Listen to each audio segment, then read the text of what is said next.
Hi welcome to our channel. మన ఛానల్ని అయితే తప్పకుండా సబ్స్క్రైబ్ చేసుకోండి, లైక్ అండ్ షేర్ చేయగలరు. నిన్న మనకి షోలో, బిగ్ బాస్ షోలో తనూజ జర్నీ వేయడం జరిగింది. ఇప్పటి వరకు ఎవరైతే నెగిటివ్గా మాట్లాడారో, షో చూడకుండా ప్రోమోస్ మాత్రమే చూసి, మనకి సోషల్ మీడియాలో క్లిప్పింగ్స్ మాత్రమే చూసి మాట్లాడే వాళ్ళు చాలామంది ఉన్నారు. ఎందుకంటే వాళ్ళకి టైం ఉండదు షో చూడటానికి, లైవ్ చూడటానికైతే అస్సలే టైం ఉండదు. కాబట్టి ఏదో ఒకళ్ళు అనేసరి మనం కూడా అనేద్దాం, మనకి ఫేవరెట్ కంటెస్టెంట్ వీళ్ళు ఉన్నారు కాబట్టి వాళ్ళ కోసం ఈ అమ్మాయిని బ్యాట్ చేద్దాం అనుకుని మాట్లాడే వాళ్ళే ఎక్కువగా ఉన్నట్టు నాకు అర్థమవుతుంది. ఎందుకంటే షో చూసిన వాళ్ళకి ఎవరికైనా తెలుసు తనూజ ఏంటనేది, తన మాట తీరేంటనేది, తన కట్టుబొట్టు ఏంటనేది. కాబట్టి అది చూస్తే మాత్రం ఎవరు మాట్లాడరు. అది చూడని వాళ్ళు, మాట్లాడుతున్న వాళ్ళు ఎవరైనా ఉండుంటే, తనూజ గురించి తెలియని వాళ్ళు కూడా ఎవరైనా ఉండి ఉంటే, నిన్న వేసిన ఆ ఒక్క జర్నీ చూసినా చాలు. చాలా అర్థవంతమైన జర్నీ అండి. చాలా బాగా కట్ చేశారు. తనకి సంబంధించిన సీన్స్ అన్నీ కూడా చాలా బాగా ఎలివేషన్ ఇచ్చారు. నాకైతే అది చూస్తుంటే చాలా హ్యాపీ అనిపించింది. ఎక్కడ తనకి తక్కువ కాకుండా తన పాయింట్ ఆఫ్ వ్యూలో తన జర్నీ అనేది తను ఫస్ట్ నుంచి ఎదుర్కొంటూ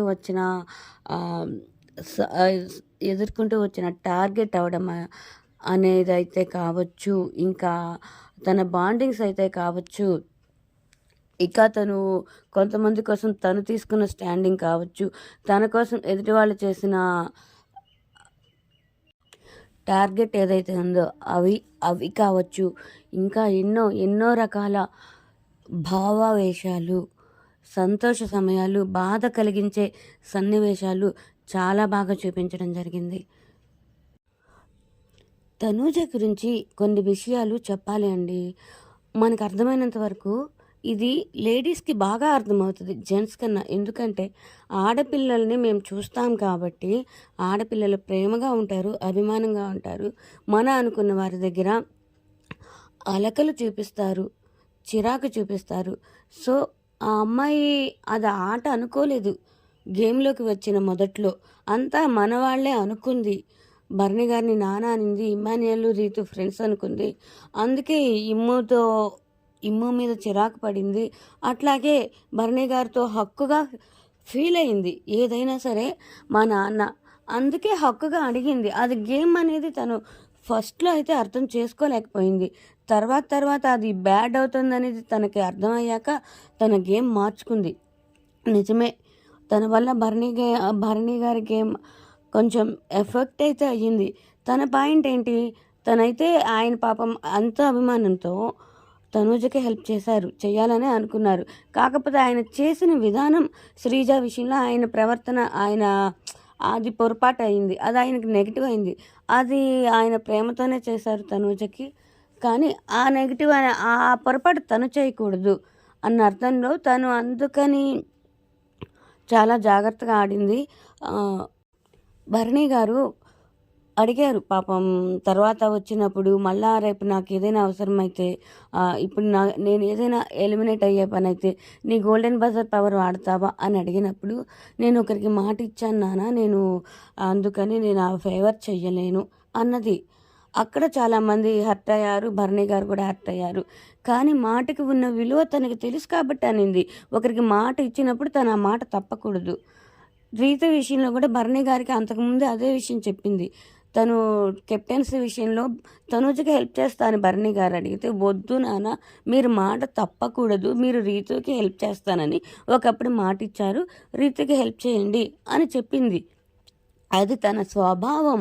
అలాగే అదే భరణి గారికి అదే మాట చెప్పినప్పుడు తను ఇచ్చిన మాట, తను వేరే వాళ్ళకి ఇచ్చిన మాట తను మాత్రం ఎలా తప్పుతుంది? అలా మాట తప్పితే తను బ్యాడ్ అవుతుందని తన ఒపీనియను అది. కానీ చూసేవాళ్ళకి అక్కడ ఆయన ఎంతో చేశారు, ఆయనకి ఇవ్వాల్సిందని నాకు కూడా అనిపించింది, ఎంతోమందికి అనిపించింది. కానీ తన పాయింట్ అది. తన పాయింట్ ఇక్కడ నేను చెప్తున్నాను. మనకు అనిపించిందే మనం చూస్తున్నాము. అలాగే చివరిలో భరణి గారు ఇమ్ము విషయంలో వాళ్ళిద్దరి మధ్య జరిగిన ఆర్గ్యుమెంట్, ఆ గేమ్లో తనూజ ఇమ్ముని కూడా 2-3 టైమ్స్ తీసేసింది. తనకి హై పాయింట్స్ ఉన్నాయని చెప్పేసి. కానీ ఆహ్, అక్కడ భరణి గారు హర్ట్ అయ్యారు. స్టాండ్ తీసుకోలేదు అన్న మాట అనిందని చెప్పేసి. తన ఒపీనియన్ అప్పుడు తనకే అనిపిస్తది గదా! సుమన్ గారు విషయంలో అప్పుడు వాటర్ పోసే టాస్క్ ఉంది కదా! ఫినాలే టికెట్‌కి జరిగినప్పుడు. అప్పుడు మరి ఫుల్‌గా ఆయన సుమన్ గారికే సపోర్ట్ చేశారు. అప్పుడు తను తప్పు తీసుకోలేదు కదా! అది మనం గేమ్ చూసేవాళ్ళం. స్వార్థంగా బిహేవ్ చేసింది అన్న ఫీలింగ్ వస్తది మనకేదో ఒక చోట. ఆయన చేసినంత ఆ అమ్మాయి చెయ్యలేదని మనం అనుకుంటాం. కానీ తను భరణి గారికి హెల్ప్ చేసినా, మళ్ళీ వాళ్ళ నాన్నకి హెల్ప్ చేసిందని కూడా మనమే అంటాం. మనమంటే మనం కాదు. ఇంకొంతమంది అంటారు. సో, గేమ్‌లో ఏది చేసినా కత్తి మీద సామే. అలా చేస్తే ఇలా మాట్లాడతారు. ఇలా చేస్తే అలా మాట్లాడతారు. సో, ఈ మాటలన్నీ వదిలేయండి దయచేసి. ఒక ఆడపిల్లగా తను ఎంత బాగా ఆట ఆడగలిగింది. మొదట్లో కొంచెం తను తడబడిన మాట నిజమే. సపోర్ట్ కోరుకున్న మాట నిజమే. ఎప్పుడైతే తనకి గేమ్ అర్థమైందో, తన పొరపాట్లు తనకు అర్థమయ్యాయో, తన గేమ్ తనే ఇండివిడ్యువల్‌గా ఆడుకుంటూ ఒక స్త్రీ శక్తిలా ఎన్నో గేమ్స్ ఆడపిల్లలు ఆడలేని ఆటలు ఎన్నో మగపిల్లలతో సమానంగా తను ఆడగలిగింది. గేమ్ చూసిన వాళ్ళకి ఎవరికైనా ఇది అర్థమవుతుంది. కాబట్టి అది అర్థం చేసుకొని మనమైతే ఆ స్టేజ్‌లో ఉంటే ఆడగలమా? తాడు మీద కాళ్ళతో పైన సపోర్ట్ పట్టుకొని నడవడం, ఇంకా ఇలాంటివి ఎన్నో చెప్పొచ్చు. చాలా చాలా ఆడగలిగింది తను. ఇసుక టాస్క్, చివరి ఫినాలే టికెట్ 2లో ఇమ్ముని మించి ఆడి 300 పాయింట్స్ గెలుచుకొని తను ఫినాలే టికెట్ 2 కొట్టేసింది. కొట్టిందంటే అక్కడ ఆ టాస్క్‌లన్నీ విజయవంతంగా ఆడింది. కానీ చివర్లో అది డబ్బుకి ముడిపెట్టడంతో ఇంకొకరి మనీ పోగొట్టే విషయంగా నేను చెయ్యను. కాబట్టి నాకు వద్దు టికెట్ 2 ఫినాలే టికెట్ 2 అని వదిలేసింది. ఆ స్టేజ్‌లో అంత త్వరగా ఎవరైనా డెసిషన్ తీసుకొని వద్దు అంటారా? అనలేరు. ఎంత కాన్ఫిడెన్స్ ఉన్నా అక్కడిదాకా ఆడి రిజెక్ట్ అయితే ఎవరు చెయ్యరు. తను చెయ్యగలిగింది. అది తన మీద తనకి నమ్మకమే కాదు, తన ఆట మీద మనకు ఉన్న ఆడియన్స్ మీద తనకు ఉన్న నమ్మకం. తన ఆటని మనం గమనిస్తున్నాం అన్న నమ్మకం. కాబట్టి మగపిల్లలతో సమానంగా ఒక ఆడపిల్ల గెలవడం అనేదైతే ఈ స్టేజ్‌కి తను రావడం చాలా చాలా గ్రేట్. ఎంత ఇన్ని షోస్ చూసాం మనం. మనం హాట్‌స్టార్‌లో వచ్చిన షోలో 'బిగ్ బాస్'లో మాత్రమే బిందు మాధవి గెలిచింది లేడీ విన్నర్‌గా. గ్రేట్. అలాగే మనకి నేషనల్ టీవీలో టెలికాస్ట్ అయిన షోస్‌లో ఎంతమంది వచ్చారండి ఫినాలే దాకా లేడీస్? 'బిగ్ బాస్ 2'లో గీతా మాధురి నెంబర్ 2గా వచ్చింది. చివరి దాకా పోరాడింది. తను విన్నర్ అవ్వలేకపోయింది. ఇక 3లో శ్రీముఖి విన్నర్ 2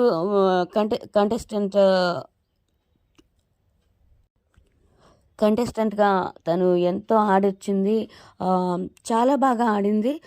రాహుల్‌కి తనకి హోరాహోరీ యుద్ధం జరిగింది. వాళ్ళ టార్గెట్ కనుక జెంట్స్ అంతా రాహుల్ వైపు వెళ్ళిపోయారు. అప్పటికి రాహుల్ సింగర్‌గా అంత పేరేం లేదు.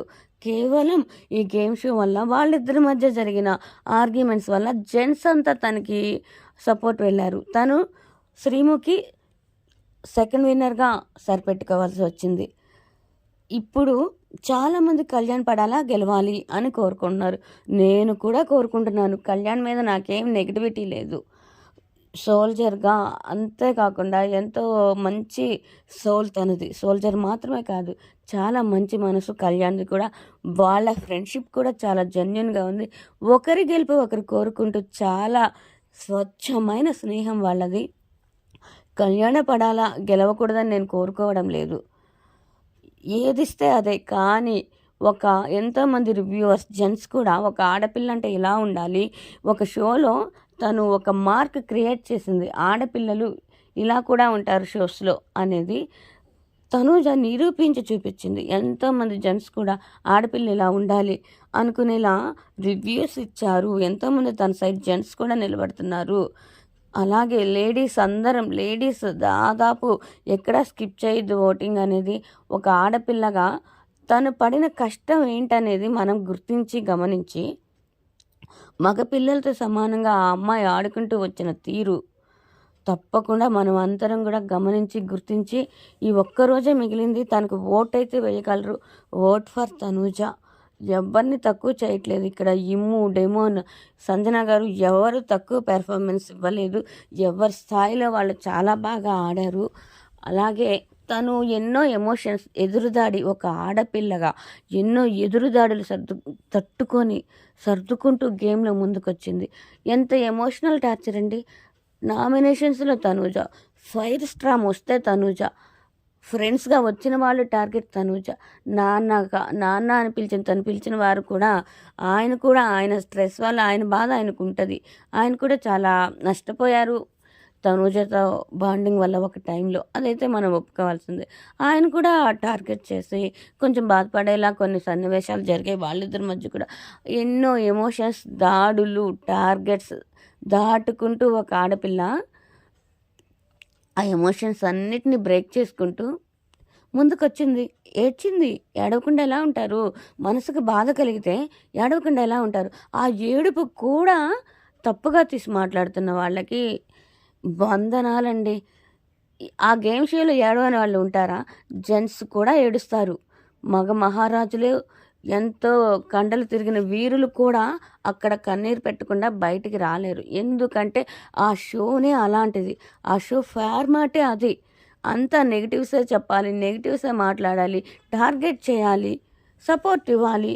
ఈ ఈ ఈ ఏదైతే ఉందో ఈ పరంపరలో తప్పకుండా కన్నీరు పెట్టుకోకుండా, ఏ కన్ను తడవకుండా ఏ ఒక్క పార్టిసిపెంటు, ఏ ఒక్క కంటెస్టెంటు బయటికి రాలేరు. తను ఆడపిల్ల. కన్నీరు పెట్టుకోకుండా ఎలా ఉంటుంది? బాధ అనిపిస్తే, మనసుకి బాధ అనిపిస్తే కన్నీరు పెట్టుకోకుండా ఎలా ఉంటారు? కన్నీళ్ళు పెట్టుకుంటుంది, అరుస్తుంది. తప్పదు కదా. తన ఆర్గ్యుమెంట్ తను వినిపించుకోవాలి. ఎదుటివారు దాడి చేసినప్పుడు అరుస్తుంది, ప్రతిదానికి అరుస్తుంది అంటే తన పాయింట్ తను చెప్పుకోకపోతే మరి ఎలా తెలుస్తుంది ఎదుటి వాళ్ళకి? మనం అనడానికి ఏదైనా అనేస్తాం. కత్తికి రెండు వైపులా పదునుంటుంది. అట్లాగే తన ఆ గేమ్లో అన్నీ చూపించింది. జర్నీలో ఇదే చెప్పారు మనకి బిగ్ బాస్ కూడా. జర్నీ చూడని వాళ్ళు ఎవరైనా ఉంటే చూడండి. తన సీజన్స్ అన్నీ చూడవసరం లేదు. ఒక్క జర్నీ చూసినా చాలు తనూజ ఏంటనేది అర్థమవుతుంది. కాబట్టి నేనైతే ఇదంతా చెప్పాలనే అనుకున్నాను తనూజ గురించి. ఏమనుకున్నా పర్లేదు. ఆమె వల్ల మాకు వచ్చేది ఏమీ లేదు. మేము జెన్యూన్గా ఆమె ఆట చూసాం కాబట్టి చెప్తున్నాము. తప్పకుండా ఓటు వేయండి. మీ ఓటుతోనే సమాధానం చెప్పండి. ఇంకొక రోజే మనకి సమయం ఉంది. కాబట్టి ఓట్స్ మాత్రం ఎక్కడ స్కిప్ చేయొద్దు. తప్పకుండా ఓటు వేయండి.